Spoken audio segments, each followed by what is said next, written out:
Welcome, everyone, to another episode of Based on a True Story, a Monster House production.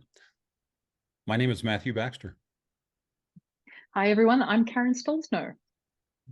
And I'm Blake Smith, just throwing my stuff all over the place, apparently. So It's a crazy show. So anything could happen at any anything time. could happen. Yeah. Someone could get And abducted. Yes. Yep. Yeah. Well, Speaking of which, what's the movie we're talking about today? What's happening? It's a movie about layoffs. It's firing this guy, I guess. Is that what firing of this guy. Very sad. Yeah. Sympathy. Yeah. So this is Fire in the Sky, the Travis Walton story, or Fire in the Sky, the Travis Walton sort of experience. based on Travis Walton's story. Yeah. Or the Jimi Hendrix experience. Or Smoke on the Water, Fire in the Sky. That would be better. Right, Yeah. right. Allegedly the origin of all this. Yes, absolutely. I know that there's some interesting things we can talk about. Now, Karen had asked me as we were getting ready to watch the show, she's like, what is the plot of this show? Well, yeah, admitting that I had never seen it before. I'd heard about it, but I'd never seen it. And I don't know, I thought I didn't realize it was about aliens and UFOs. I thought it was, I don't know, bushfires maybe. Well, I was like, cleared I like it up the fact quickly, that I though. got my flannel, my flannel on and everything. So this is so it's about a group of woodsmen who go out to clear some land, and then they see something in the sky, something like a fire in the sky, which I think is where the title comes from.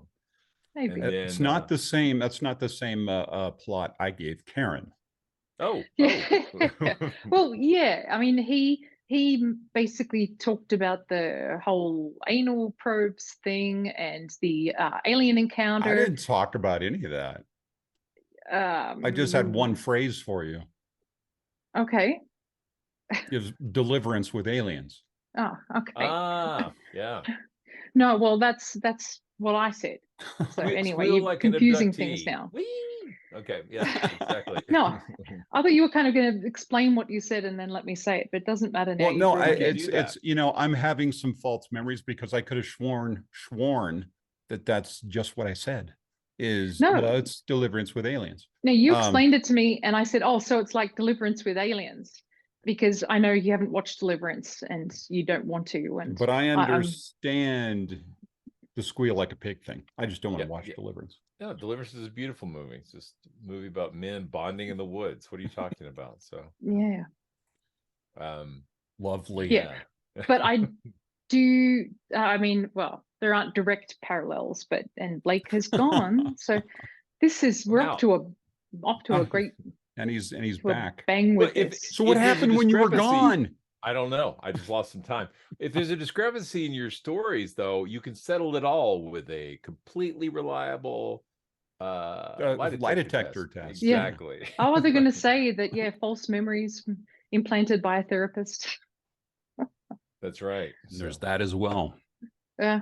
So I think that this one's going to be interesting, I think, for us, because I have experience both with logging, cutting down trees on the mountainside.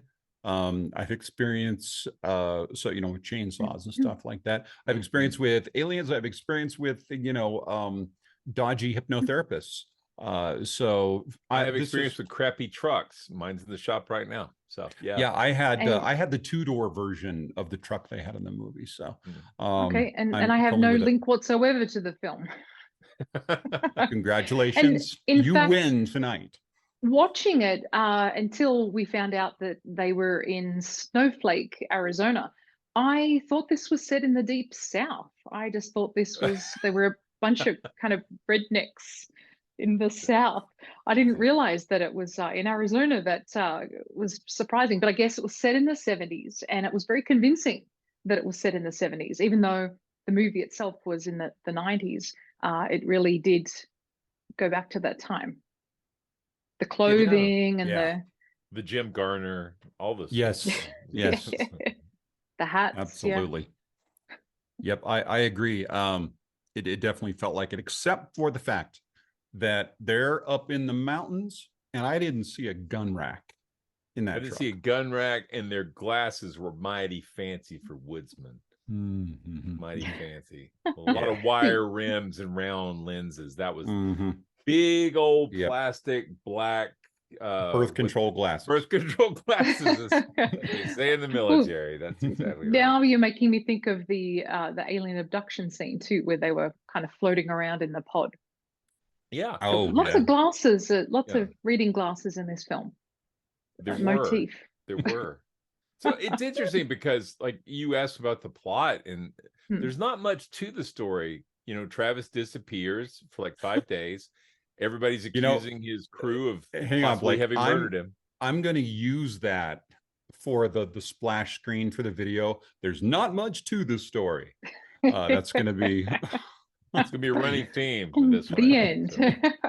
Well, yeah, so, it's a pretty simple plot. Yeah, but go ahead, Blake. Simple. I'm sorry. Well, it's one of those movies you're like, well, where are they going with this? Where are they going? They're going nowhere with this. Like it's a very, I think it's got like a 40-something percentile rating on IMDb. It's like which I like when movies have around a 50%. That basically means they're divisive. And I think that's what this movie was. Or bad. Yeah, or possibly bad. Terrible. Yeah. You know, so that, you know, opinions are like alien probe holes, you know. We're bringing Strieber into Waltonville, and that's not really fair, because I don't think Walton's story is a lot weirder, and yet is nowhere near as weird as Whitley Strieber's stuff. Well, so hang on a second though. Are you talking about Walton's story or the movie? The movie. Because well, it seems to be we're going to get to there are some giant discrepancies, right? This is based on a story by Travis Walton, which I am skeptical of. So yeah. And I think, again, for good reason.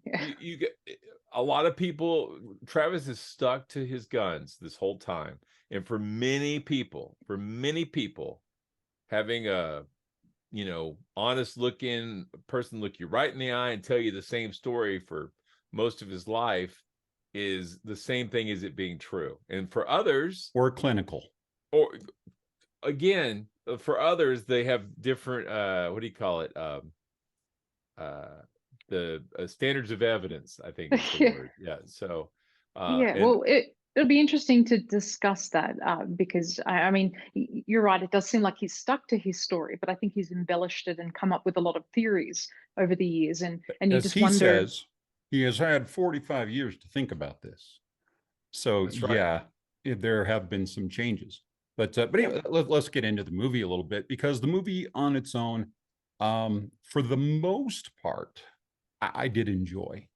It was kind of a fun movie, and it was more of a horror than a sci-fi at times, and that made it very enthralling at times. So, but so like you were saying, Blake, you know, you've got these guys they got a logging contract up on the mountain there near Snowflake, Arizona, and they're but there's some tension between them. There's between was it Mike and Dallas? Well, I think Dallas Travis all of them. Dallas, Well, and I think he's kind of at odds with all of them. He is. A bad character. Apple. He is played by Craig Sheffer, who I loved in Nightbreed. He played like the main character in Clive Barker's Nightbreed movie. So not really important. Another dotes. Yeah. No, not. But it is a great horror movie and a great book, Cabal, I think so. But yeah, he comes across as real shady, and like he's the potential criminal, and of course he's got a record. We find out later on. I love the introduction of Jim Garner as for the state police criminal investigation division, CID. Oh, the lieutenant. Yeah, yeah, he's that coming shows in. up like that. He does, and it's like the local sheriff's like, I'm going to need to bring in state on this one. So, in rolls Jim Garner.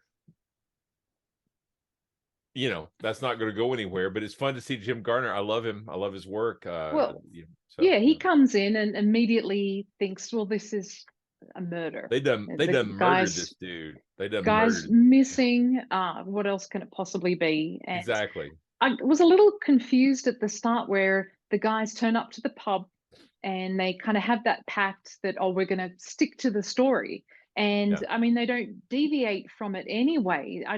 It made me think at first that they were lying or they were covering up something else, because really the story stayed the same throughout. Yes. So Yeah, it wasn't like they were. That's why I kept thinking right up until the end, this is going to be a kind of more like a communion. Yeah. Yeah. Something embarrassing happens. And even Matt commented on the way that the guys were going into the pub like they were walking with difficulty. And so I thought, okay, that's where this is going. Yeah, they look like they all had some Well, you can't blame a girl for watching something like this the first time and thinking aliens, it's all going to be about alien probes. Anal probes. I don't know if Whitley did us any favors by bringing anal probes into the whole UFO popular world. consciousness. Yeah. Yeah, so really I created feel like a trope there. I liked it better when it was misguided theosophy and from space, or maybe like a little implant in your elbow, or the Indrid Cold, the whole nudist volleyball players from Lanulos. I was all into that. Was great. So yeah, where were we? I think you guys we were talking about probes. Yeah. And and who doesn't, and the what would you choose, the volleyball players or the probes? And obviously Blake's going with the volleyball players for some reason. Yes, I have. Yes. Interesting analogy. Nude volleyball, I'm in. Anal probes, I'm out. So there we go. I have clear boundaries. In and out, yeah. Something new about Blake every show. That we don't want to know. Yeah. But so there was this real tension, between Dallas and the rest, but especially Travis. It just seemed like they really were going to go at it at some point. He came at him with the chainsaw at one point. It was like, oh, here we go. But dropping trees next to him, and they hint that they had some kind of scuffle or something, but they never explain where that comes from, right? That was like mark on his and he had some kind of scar, and that was confusing too. So, this was written by Tracy Torme, who is Mel Torme's son. Yeah, the Velvet Fog. So and he's been involved with I think he was on Star Trek The Next Generation and several other shows, a lot of sci-fi stuff. So he's got strong creds. And it was a well shot movie. It's a very pretty movie. It's and I have to say, having heard the Travis Walton story many, many times, I found the movie version more enjoyable. It's got more of a plot. If I can say something there, you may. I came across a quote from Tracy Torme, basically saying that the executives found Walton's story to be boring, and that's why they insisted on a bunch of changes, and why you have the discrepancy between the book and the film. And I don't know if I agree with boring, but it's a Hollywood executives, it's but weird. It's what it is. It's a very weird story. Personally, I think it's more interesting. The movie is more interesting than the story. But I mean, it's certainly Hollywoodified, and that sounds like a real word. Yeah.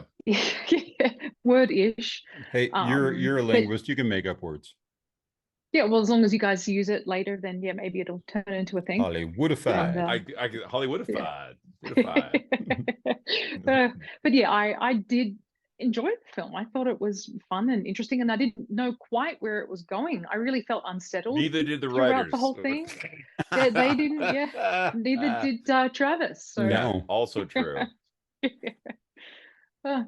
But I thought in many ways the movie really focused on the relationship between the men, the friendships and the fallings out, maybe a little bit more than the alien story. And that's why you have that kind of element of horror, and maybe just human story as well, as much as you have sci-fi and aliens. So this is, if you don't mind me sharing a little personal experience, I watched this movie for the first time when I was stationed in Bahrain with the Navy.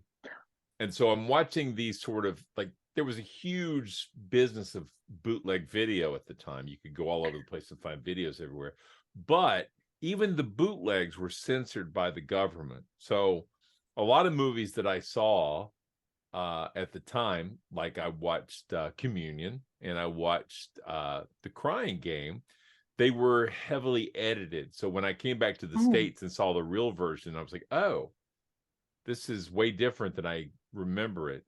And so I didn't know what was going to happen here.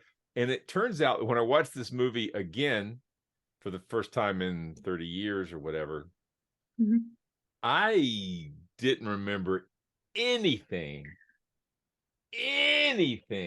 except that I have a perfect recollection of everything that happened on the alien ship. Like, all of that was intact, and literally nothing else was there. I was like, how I could I have have to forgotten ask. everything? Yeah, I have to ask, did they censor it? Is that what was going on, or they just kind of edited it? My mind censored it and just took out all the parts that were the boring people parts, and just kept the alien crap. But it was, I mean, I have such a great recollection of, like, oh, that thing's going to shrink. Oh, he's going to get something in his eye. Like, all that stuff was there. And literally not. I didn't remember Jim Garner. I didn't remember Sheffer. I didn't remember anything. I remember Robert Patrick being in it, and in my recollection, he was the main character. Nope. It was all wrong, you know. But everything that happened on the ship was there. What a weird thing. So. Maybe that's I remember a nice him being analogy. from the future, though. Oh. But maybe that's a nice analogy for some believers and people who believe that they're your contactees and have been abducted, that they're really remembering certain aspects that support their stories and forgetting ones that don't. So totally. No. I don't, as a skeptic, I don't trust my memory. I don't trust when weird stuff happens to us all the time. I don't trust yours either. I don't trust mine, and neither does my wife. So that's nice.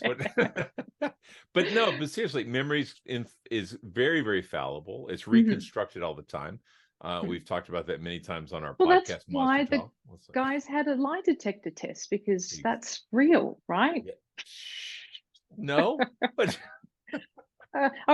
We started talking about that earlier, so we should probably go back to that. We should, because remember, this was taking place in the 70s, and the lie detector was, I think, had a bigger.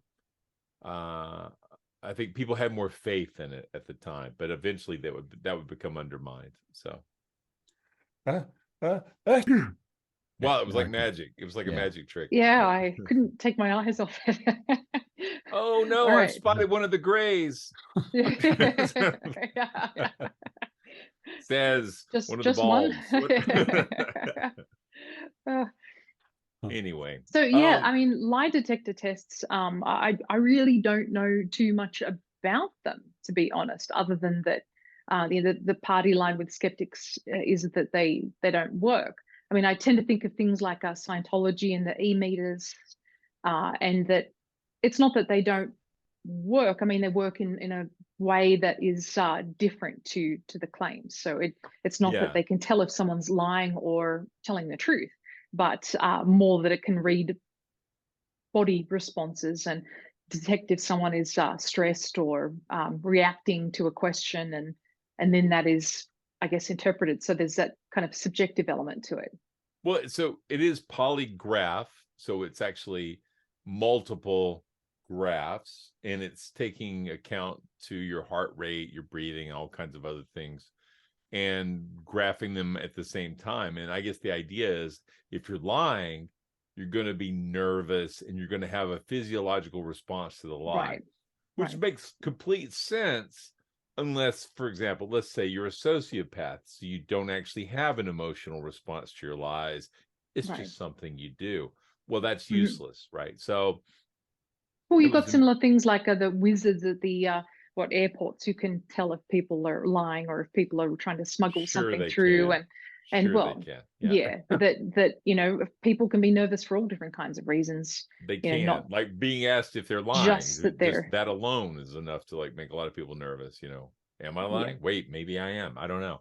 So, you know. But what the upshot was that the guys underwent the lie detector tests, and uh, basically they all, I guess, passed, and it seemed as though they were telling the truth, except for Dallas. His results were inconclusive, and uh, then that kind of plays into his whole criminal record, that he was nervous about having this test and revealing personal It, information about himself. at the end of the movie, when everything's said and done, they make a comment there about how that another round of tests went out and Hmm. everybody passed. And that round of tests they're talking about was done by the movie studio so that they could put that at the end of the Oh, movie. So, really? yeah. So that's the only truthful part. Well, Mhm. it's true that Yeah. the lie detector guy that the studio paid to do this Mm. found that everyone was Oh, telling the truth. Yeah, right, that's right. completely plausible. Yeah, Um, well, the lie detector guy was actually the actor in the movie. but so The odds it's a are. the real story is complicated, and I don't want to go too far into it, but it runs into this interesting time in American history when everybody was UFO crazy. So this was the mid 70s. And we're talking, so, and people make a big deal out of this, I think, in skeptical analysis. This event takes place about 2 weeks after the UFO incident airs on television. That's the Betty and Uh, Barney Hill story. yes, Mhm. yes. Um, which is cool because, by the way, it used to be really hard to find, and they finally released it on DVD, and I actually finally have a better quality copy of that. Maybe we could do that another actually, you know what? That Hmm. would be a great example of dotes, wouldn't it? So yeah, that'd be a Indeed, good one. yeah. Yeah. So But yeah, very coincidental that this should yeah, happen so 2 soon weeks before that. thereafter. Also, National Enquirer, which everybody knew at the time, was and people, I think it's really hard to overstate how important National Enquirer was to changing the way we check out at the grocery store, right? They Impulse buys and there was like this, think about this is 75. We're coming off of Vietnam and the mm, Watergate papers, and the whole busting of Nixon's uh Watergate, in, like, you know, the National Democratic Convention, burglary and all that stuff. So suddenly American journalism is super popular for like eliciting change. Like newspapers were supposed to report the news, not make the news, but this mm, massive Nixon thing happened. But around the same time, the National Enquirer comes onto the scene, and suddenly they're paying people for stories, which is unethical in the traditional journalism world. And they had ah, $100,000 prize for like the best UFO story. mm. And that was a known prize at the time. As you can see here, Walton's crew, they didn't win that prize, but they all got $2,500 checks from the National Enquirer. So that's about, today, that would be like $13,700 if you account for inflation. A chunk of change, considering at the time, remember, they were trying to finish this government contract. That's one of the plot lines in the story. Mhm, They got this mhm. contract with the state to do, so another change from reality. In the movie, they're doing tree cutting. In reality, they were doing brush clearing, which is not nearly Okay. as cinematic or as exciting. So they're basically clearing brush so Well, that yeah, they dangerous. exact so the state can Yeah, come in and burn it later when so they can prevent forest fires. right. Only Mhm. you and Travis Travis. Walton's crew can prevent forest fires. Mhm. So they were going to do that, and so they were running behind. They had a contract, and they're running out of time. They'd already asked for an extension, and they Mhm. were going to be forced to pay a $2,500 penalty if they missed their dates. So Again, very convenient. it is very convenient. It's very interesting. But I don't know if that's, that could just be a coincidence. But it seems like they were desperate, running out of time, and then this happened and they lost the contract. They were well into it. I mean, this was towards the end of the contract, so they were trying to finish it out. Having been a contract worker and under the gun on dates, I'm very sympathetic. I've never tried to use the UFOs abducted my crew. Yeah, and then live off that for 45 years. Yeah, also true. I mean, Travis has had day jobs. I mean, I assume he's retired by now, but I saw him Mostly at just a tired. I saw him, well, also true. I saw him at a conference just 2018, 2019. He's still out there doing these. I mean, And his he certainly story's never is. really changed. Yeah, sorry, beg pardon. I didn't mean to overstep you. Oh, no. I mean, he certainly is. You go onto YouTube, and he was interviewed quite recently by Joe Rogan for his He was. podcast. Yeah. And I mean, there he was talking about, I mean, he said several times, I've had 45 years to think about this, but it just struck me that some of the things he was talking about just seemed to be potentially theories for why things happened, that maybe believers had proposed to him. And so, I mean, it seems like he has stuck to that kind of kernel of the truth of the story, but that he's really kind of embellished elements of it over time. He has. It's a little bit more of, instead of a kernel of truth, it's more of a Colonel Tom Parker trying to be a snowman here, because what he was saying on Joe Rogan was, you see these other abductees and they've got all this, craziness going on. You could tell they're in it for the money. Well, me, myself, I like to downplay it. And I'm thinking downplaying it by writing a book, by, getting your being on the checks conference from, circuit. Yeah, being on the conference circuit, telling your story everywhere, having your book made into a movie. Yeah, you're really downplaying it a lot. So yeah, it just a lot of that didn't work. But I suppose we should talk a little bit about what actually happened in the movie, because we've talked about little bits of it, but we haven't been very linear. Well, and I think I guess we should talk about the movie. Yeah. Talk about the Travis Walton experience then, I guess, and that's when they're driving back home and they come across this fire in the sky, this bright light, and at first they believe it's a bushfire, and they're not quite sure exactly what's going on. But I did think it was strange when they pull up to take a closer look, and then Travis gets out of the vehicle and it's like he's kind of compelled to do that, the way it's like he's in a trance almost, and he goes towards the light. In Travis's defense, I've done stupid shit like that too. Sorry. In Blake's defense, I've done stupid stuff like that. So is Matt. Yeah. But it did seem, the way they portrayed it anyway, was like he was compelled and like he was being led by them. They were there for him. And Travis himself has said that this kind of thing is planned, that they know what they're doing. They're not stupid, that the aliens are selecting people. And I guess it kind of plays into that whole, I'm a contactee, I'm somehow special, and important kind of egotism thing that we see with a lot of these contactees. Or insecurity and with desperation. And he's played by D.B. Sweeney in the movie. And all I could think of, he looks like Paul Rudd over and over again. Oh, he does. And now that explains why it was like, oh, I've seen this guy before. he favors Paul Rudd so much in this film. He really does, yeah. And since Paul Rudd is the banjo ageless and timeless, it's he is. Completely. He really is, yeah. I agree with that.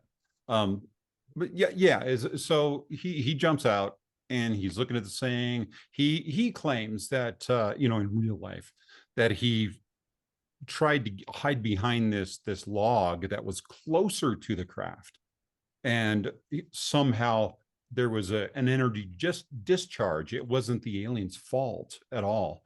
Just this energy just discharged through him back and left him unconscious. and his, workmates thought he'd been killed and took off because they were scared for their own lives. Yeah. But they were also all screaming at Mike and wanting him to leave. And I mean, it felt to me like he was wanting, in the movie anyway, that he was wanting to stay there and do something, but the others were just scared for their lives.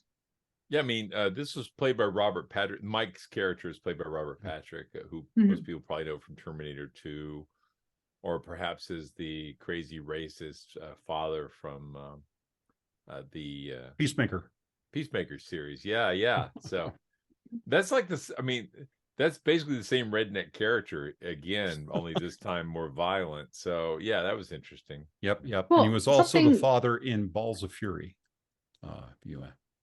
Okay, but something interesting about him, I found out that he found out that he was actually related to Mike Rogers. Yes. And so he says, lo and behold, when I contacted the Mormons in my family, I found out through marriage I'm related to Mike Rogers. So he called him and he said that he had a long conversation with Mike about his experiences and how he felt, and that he really invoked all of those experiences when he played that role. So I thought that was pretty interesting, and lots of jokes there about redneck families.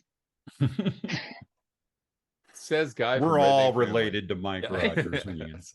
I mean, if you got chainsaws and are going out in the woods in Arizona, it's not that different from Georgia or Pennsylvania or any other places where redneck happens. So I mean, it's I don't know if redneck is a place or just a state of mind. I think it's the latter.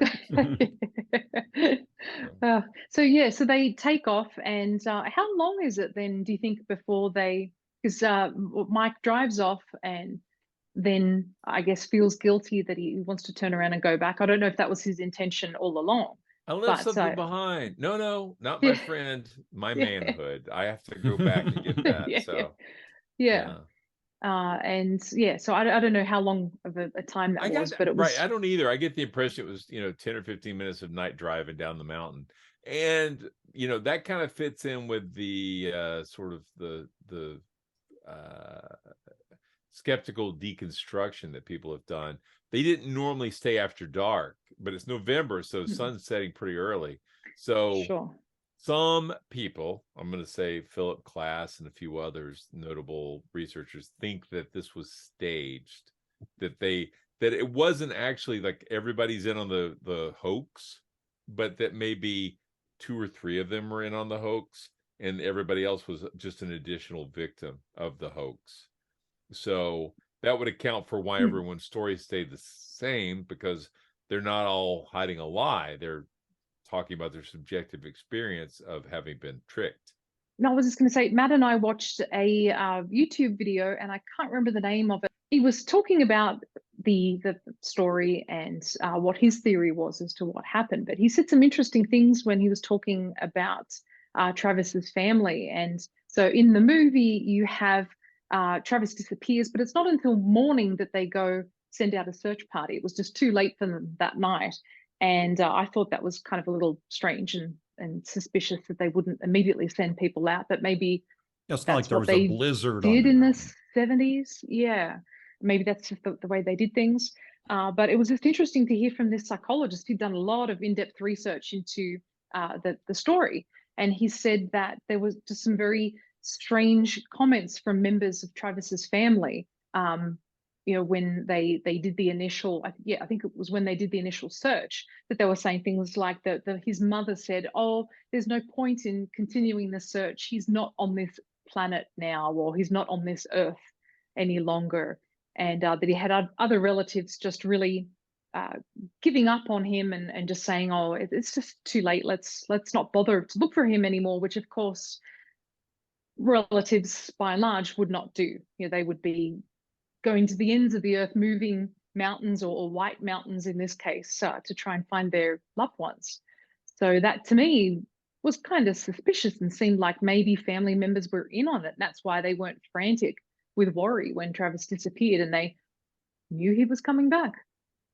Well, I have heard a couple of different versions of what may have happened. And you know, when you're watching the movie, you're doing your best, you know, because they're not portraying it in any way like a hoax when you watch the movie. And you start to think, okay, well, how could this have happened if it wasn't a hoax? How could they have all believed this? How could, you know, because we're pretty sure that aliens didn't abduct him to fix whatever they broke when, you know, they knocked him over, kind of thing, and then set him down naked somewhere else instead of taking him back to the same Thirsty. spot or whatever. Yeah, it doesn't really all fall together, you know, very realistically. So you're thinking, okay, here are the things that I noticed right off.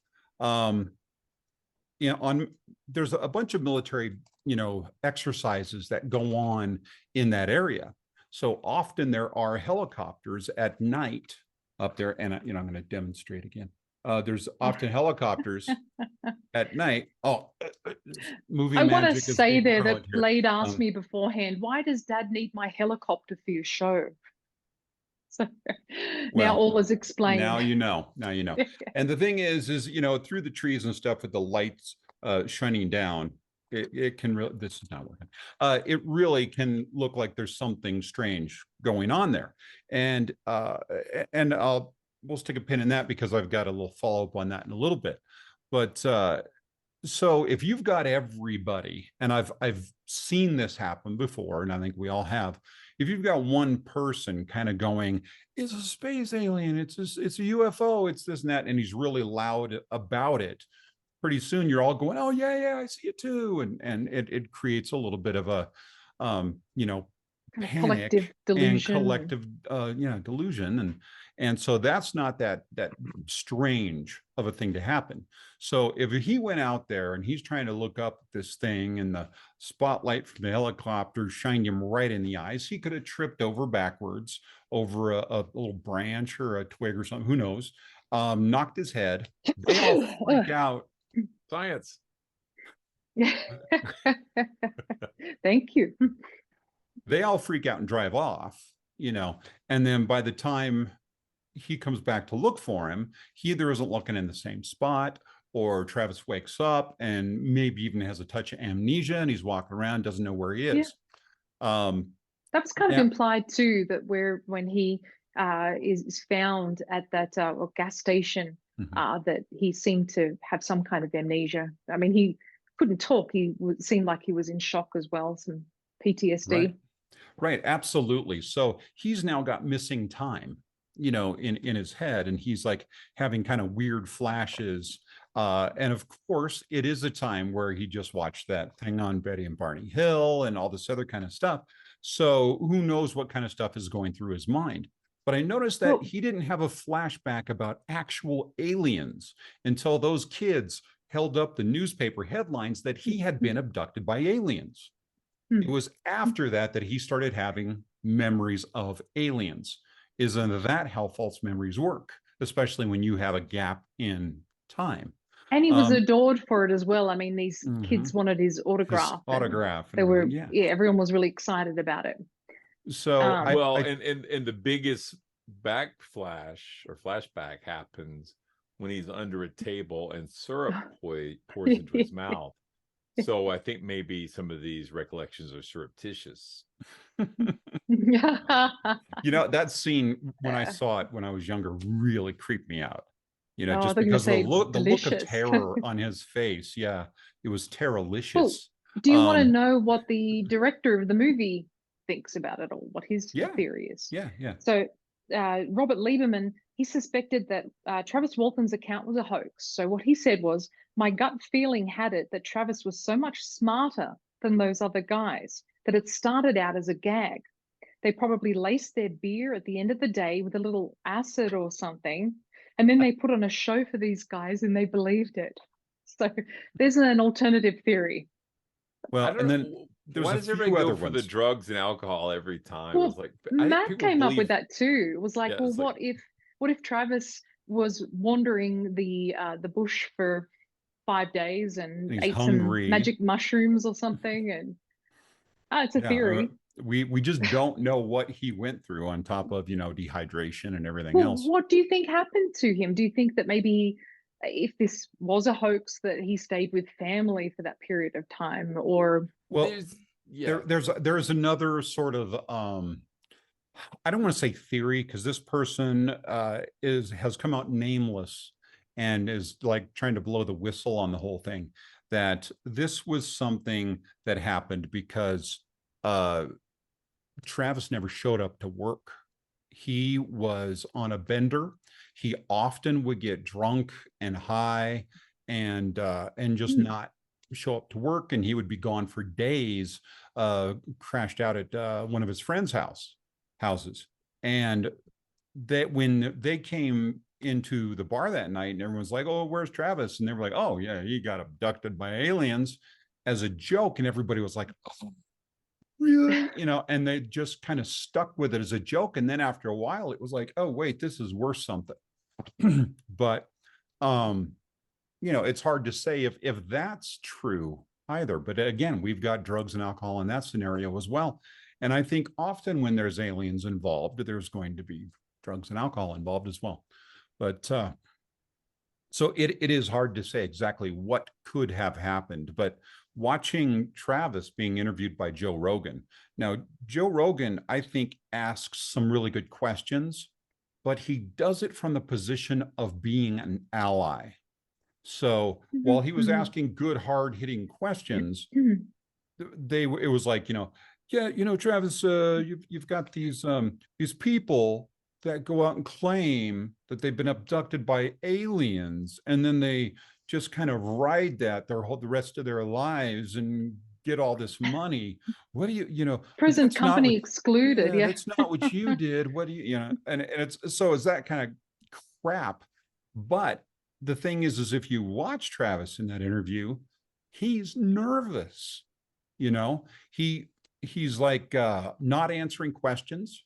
I mean, like to a Trump degree, just not answering questions well at all and sideswiping. But he keeps looking off in different directions, but if you look at we all know wouldn't from pass NLP, a lie detector test. But if you look at the comments, everybody's like, "He's so honest, I believe him," and I'm like, "Oh, don't read the comments." Watching the same video. Yeah. No, I did say to Matt after we watched it, it'd be interesting to go and read the comments and see what people are saying. So it's going to be besieged by believers. Almost universally, people who talk to Travis say he's a really nice guy and very I'm sure he is. Right, sure exactly. He is. So, do I believe he was abducted by aliens? No. Would I have a beer with him? Absolutely. So I'm not really much of a beer drinker, but I would still sit down and have a drink. So, yeah. Yeah, sure, well, sure. As long as he doesn't lace it, with something. No, I can't afford to have an LSD-based alien again. experience. Again.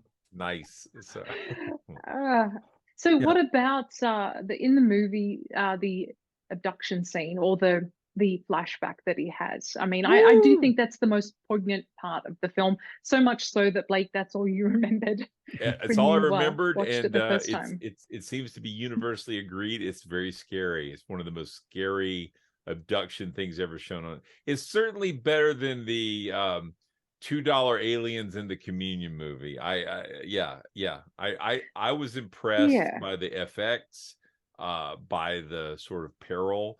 Now, given we know Torme made this up entirely, this is not what Travis Walton reported, but it's a very creepy synthesis of all the most popular alien abduction stuff. I think would be it's got everything, with a little bit, just a little nod to Lucio Fulci with the eye poke thing, So the difference being, of course, if you watch a Fulci movie, somebody's going to get their eye poked out in slow motion. That's happening. That's just it was a bit kind of Clockwork Orange as well, with the eye thing being propped open. And so what was that milky substance? I wasn't sure if it was coming from him or if it was something to send him to sleep.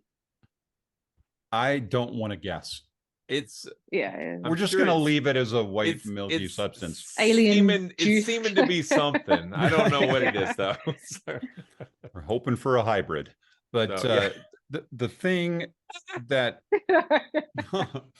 the thing that really bothered me, I guess, when I was watching it is, you know, at that time in my life, I hadn't considered that what we were seeing as normal kind of grays, you know, with the aliens, could be suits, that there was actually something inside of those.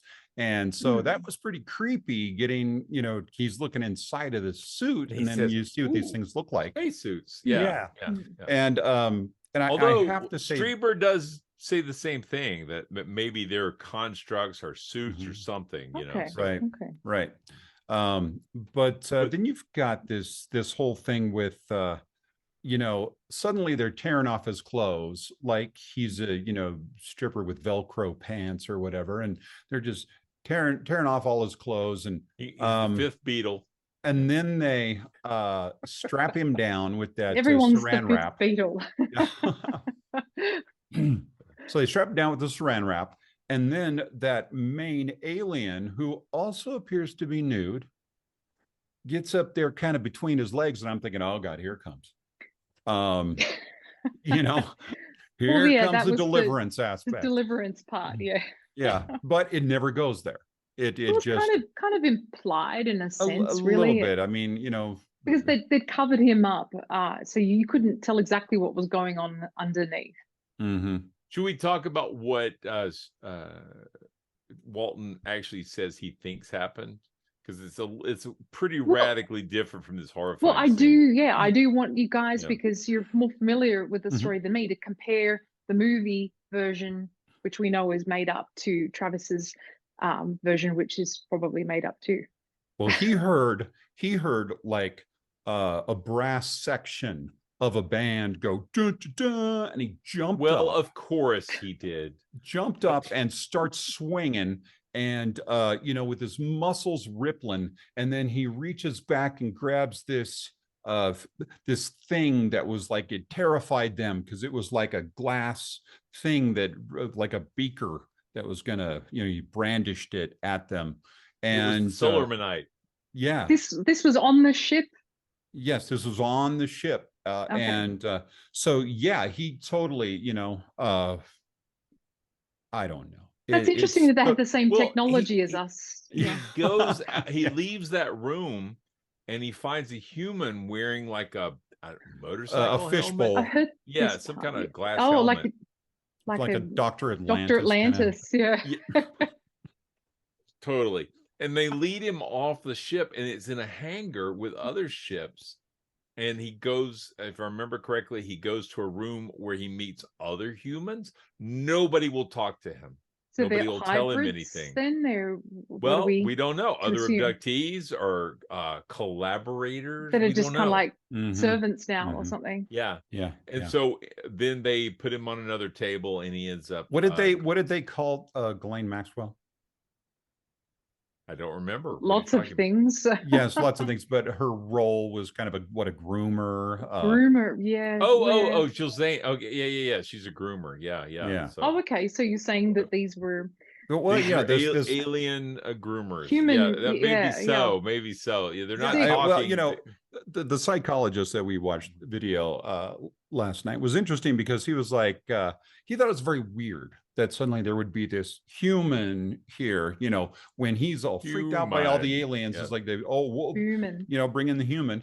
And it was a little bit like, you know, if it was a dog or something that was having some problem, to go, hey, Fred, haven't you got a dog in back you can bring in here and calm him down? It just someone who speaks the language, and although he doesn't say a word. Yeah. That was an interesting thing too that Travis spoke about on the Joe Rogan Experience. He was talking about the communication, that they didn't talk to him, that they didn't have any facial expressions whatsoever. They didn't move their faces. In the movie, the eyes are blinking, and I think that's really about it. They don't imply that's how you know they're real. Any kind of communication. Yeah. Otherwise, they're just very robotic. The eyes don't blink, they're not real. I like them. I mean, they're good. It's good special effects, and it's very creepy. But again, it's not what he reported, right? So But that was the funny thing on the Joe Rogan Experience when he's talking about this. They're talking about how, as beings that evolve, you know, they're gonna get more into telepathy and stuff like that. They're gonna lose the need to have facial expressions, and they're going to lose those muscles. So If how are we they going? keep How are they going texting, to? that's what's going to happen to us. Yeah. Well, how are they going to eat? How are they going to, squint from bright light? And yet they A lot of use it, human beakers and test tubes. right, and scalpels and stuff. Yeah, it's Scalpels, yeah, yeah. Well, it just, to me, that was one of those kinds of stories that came across as he's trying to fill in the blanks for his storytelling over the decades, and people have said, this is maybe this is what was going on, and it's just something he's kind of co-opted into his narrative over I don't know. the To me, decades. isn't it's isn't clear that what an evidence. alien probe is, though? Is filling in the blanks. Oh So, God. yeah. No, to me, this is clear evidence You tell that me. we as we as humans have been getting alien technology, for centuries, and we got scalpels from alien technology. Oh, so it was the other way around. I just don't know, because I think that the students become Breaking the my heart. master here, because now we can do things with lasers, and they're still using Freaking lasers. Yeah, Right, exactly. and they're still using scalpels. So I don't know. There you But why go. did they open the thing for his, and then cut a hole for his mouth so he could scream? So he And then could they scream. to put the goo in his Precisely mouth so he could Put the- scream. yeah, they as a put the- conductor yeah. for the equipment or whatever. Yeah, they put in the Gee. Nickelodeon slime, and we still don't have any idea. I don't what know, but the purpose was. it is a very disconcerting moment in the film. It really Terrifying. is. It's terrifying. It is. Aliens are sloppy and disgusting, is how Yeah. it comes across. So, this is the And worst. use worst operation. ectoplasm. When you're human and you go to the hospital, they do this kind of stuff to you with the intubation and all this other stuff, but you're asleep. You don't remember it largely. But right. And I Lord still Travis don't is think remembering they're everything. I don't think they're sliming you either. I mean, he was probably ground zero for COVID. When you think about all the did you notice bacteria that and what everything? triggers this is that corn syrup crap from Old Cabin? Yes. It's not that like wasn't real maple. Yeah. That's not maple. Yeah. That's not maple at all. So No. it's all synthetic. Laced. Yeah. Exactly. So I don't know where we're going with this now.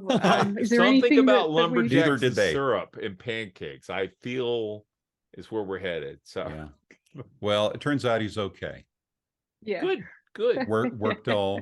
He's a lumberjack. Slept all night okay, and worked all day. Yeah. Worked all day. Yeah. Had to be said at some point. Logging.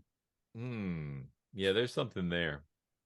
But yeah, so I think you've got lots of different theories as to what really happened. Was Travis hallucinating? Was this a hoax? What do you guys ultimately think? I don't think there's much evidence to support that Travis was abducted by aliens. I'm glad he got his 2,500. Good for him. Yep. He worked and his real fees jobs that he gets at all of the conferences. It's a good supplementary income for people.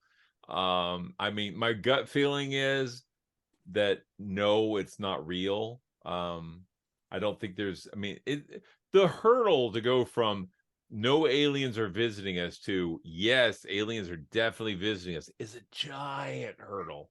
And you would need a helicopter to get over that. Well, I've got another question. Did he ever claim to have other experiences? Because on the Joe Rogan Experience, he talked about, again, aliens know you from a young age, and it's almost like they kind of follow you through, and they know you at the age of 7 and they know you at the age of 50.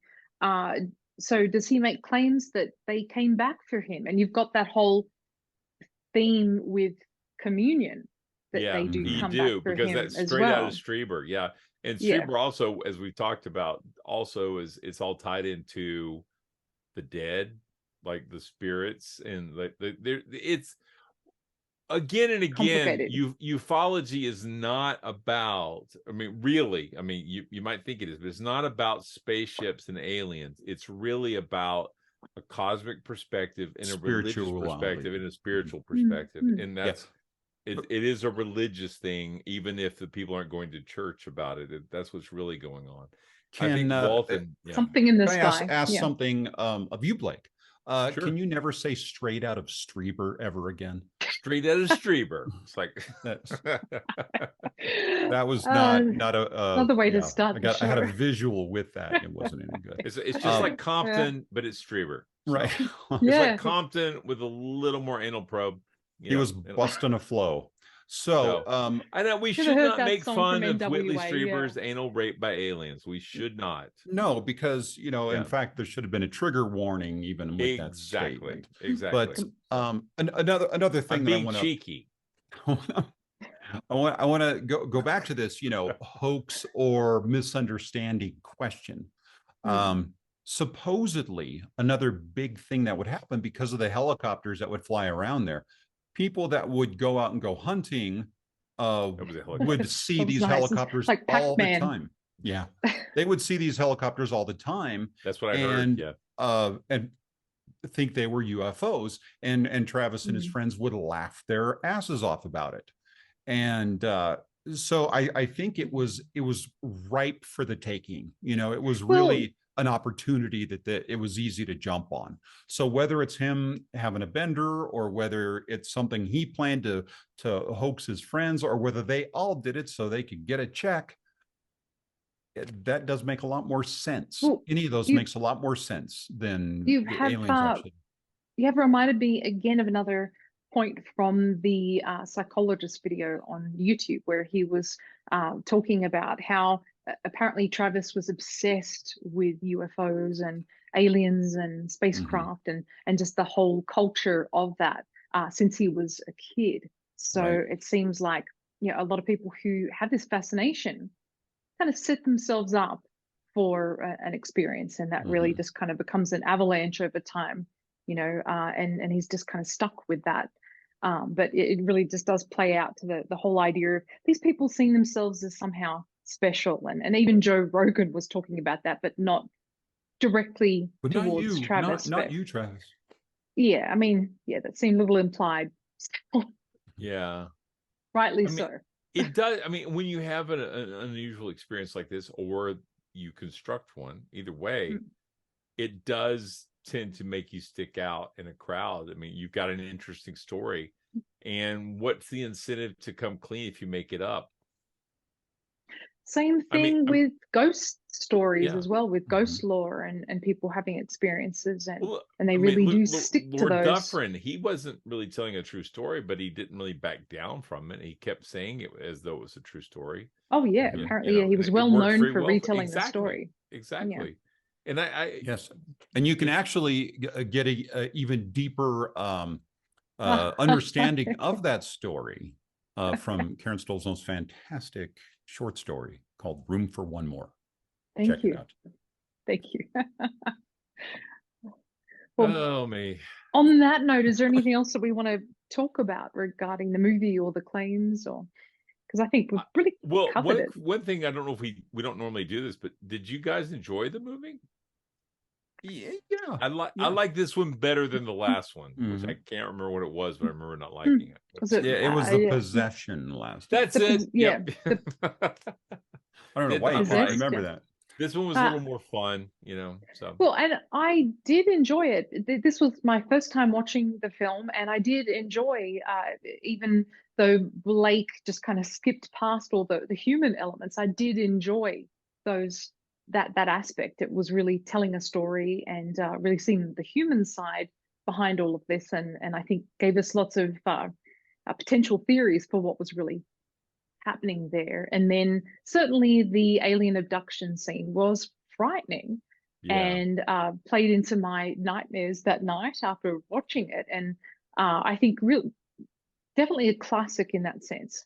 It's something you have to watch if you're into this kind of thing as a skeptic or a believer. You need to watch this film. I was disappointed Robert Patrick didn't do his T-1000 run, which I love. I know. When he could have run back up the hill faster than the truck. Faster than the truck, exactly. So, that would have been cool. Worlds collide. It made me want to watch Aliens versus Lumberjacks, a movie that was right there for them to provide us, but they didn't do it. That would have been, I think, worth Maybe watching. you want to watch Monty Python, Well, just all those chainsaws against their alien ship would have been brilliant. Chef's kiss. Yes. We Yes. need that movie. Somebody give me that movie. I will watch that movie. Chainsaws versus Aliens. Perfect movie setup. I'm looking at you, The Asylum. This is your chance. Yeah, For that can movie happen. made. And I feel very confident. So Matt, what about you? What did you think of the film? Did you enjoy it? I did. I mean, when I saw the movie originally, I was much more into the whole UFO thing. I think it came out at a good time for me to be extra terrified by it. And, you know, I think when you're kind of a UFO believer, you tend to create your own mythology based on a bunch of the different stories that come out. And this certainly played into mine. And it was around this time that I had a sleep paralysis episode that, you know, in many ways mirrored what Travis went through in the movie. And so, yeah, it was kind of pivotal to me in that sense because, you know, I did see it in, I believe it was 93 or 94 when I saw it. And it definitely had a big impact on me. And then, of course, within a few weeks of seeing it, also, there were constant news reports hitting local news reports here about mutilated cattle and the aliens that did it. So yeah, it was a hot time for this kind of thing, and a lot of fun. So when you got you know these people out there like Philip J. Klass and others that completely ruin it by saying it didn't happen. So and that's kind of what we're doing now. Earth, you're welcome. Our little advertisement for Earth. Earth, come for the butt, the human butts, but stay for the cow rectums. That's that's the real lesson there. That being said, I think the movie was better than the truth on this one. And a decent amount of fun. So we hope you guys enjoyed it too. And please like and subscribe, comment below about what you thought about this. Do you think it was real? Do you think it was a misunderstanding, or do you think it was a hoax? And if there's anything outside of those three, let us know that too. But yeah, check out our Patreon page at patreon.com/monster. We appreciate your support, and thank you so much for watching this. This was a lot of fun, guys. Thank you. See you next time. See you next time. Adios, mi amigos. Oops.